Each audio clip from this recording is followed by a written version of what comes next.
So the Lions players on defense held a players only meeting before the Packers game. I was like, okay. And sometimes this backfires. But I think we have a young enough team where you got that mix of veterans and you have that mix of young players where it can actually work. Because we don't have a whole bunch of superstars that's all about themselves. That's like, hey, get out of here, my face, dog. But you have some players that take accountability, man. I like the defense held themselves accountable by holding that meeting. Veterans and young players had some tough conversations about how they were playing. And somebody took some credit for something. Anzalone asked himself, how did I contribute to getting AP fired? He wasn't even my coach. Well, poor play, poor coverage, the all-around performance of the defense. Now, I don't think Anzalone contributed to AP getting fired, but, some of the play by the total defense could have been a residual that helped get him fired.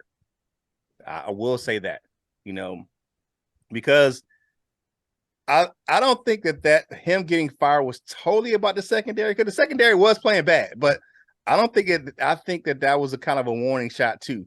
I said that before. Now here's Deshaun Elliott. Deshaun Elliott was saying like, hey, having your teammates or having tough conversations with your teammates about missed assignments hits a little differently when it's coming from your peer than it does a coach.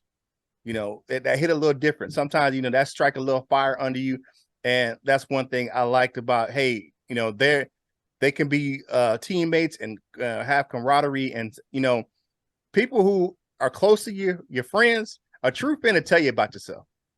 A true friend to tell you about yourself. Hey, man, you messing that up, dog, and they're not going to sign up on your BS. You know what I'm saying? If you're messing up in life, if you're messing up on the field, if you're doing whatever, and they catch you doing something foul, your true friend to tell you about yourself. They ain't going to co-sign on you. They're going to tell you to do the right thing. So that's what I like to hear from the players. And Jerry Jacobs, the young fella, says their players bonded during the meeting. They made sure everyone was on the right track going forward.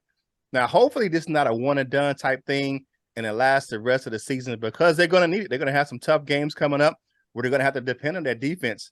You got the Buffalo game coming up on Thanksgiving. Even this week, playing the Bears. You see, the Bears have the #1 rushing offense in the league. They had the 32nd in passing, but they're #1 in rushing.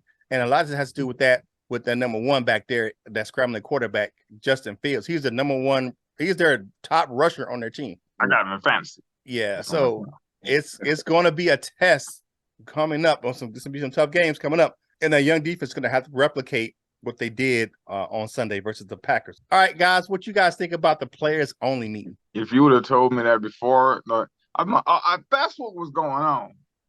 You know what I'm saying? Like that's what it was, because it did look like they was all in sync at least on the back end of the defense. Before you seen a lot of hands up, a lot of, and a lot of what? Oh, I ain't even know. You know what I'm saying? You know what I'm saying? And, but you didn't see that in the game. You seen everybody just playing, going full speed and playing. So that players only meeting explains a whole heck of a lot, man. So I'm glad they had it. Yeah, I agree. And I'm glad they won, because I'm glad of two things. I'm glad they didn't tell us till afterwards, because I hate hearing about that. Right beforehand, the players only meeting is like, well, whatever, shut up.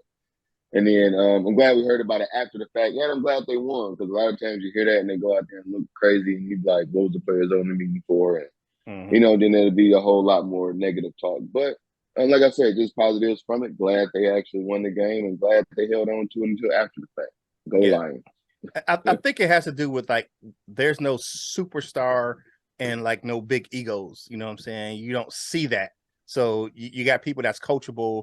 And if you're coachable for your coaches, hopefully you can be coachable with your teammates too. So I like to see that. And I like to see that leadership, veteran and you, taking accountability of how they were playing and, trying to make an effort, concerted effort to get on the right page. So I'm liking that 100%. Hey, thanks for tuning in. To catch the rest of this segment and the whole show, go ahead and check out today's Lunchtime Detroit Lions Talk, brought to you by Detroit Lions on the Prowl, right there over on our YouTube channel, man. You can check it out right there, or you can watch it over there in the LNU app. So go ahead and check us out right there on our YouTube channel, man, for the rest of today's Lunchtime Detroit Lions Talk.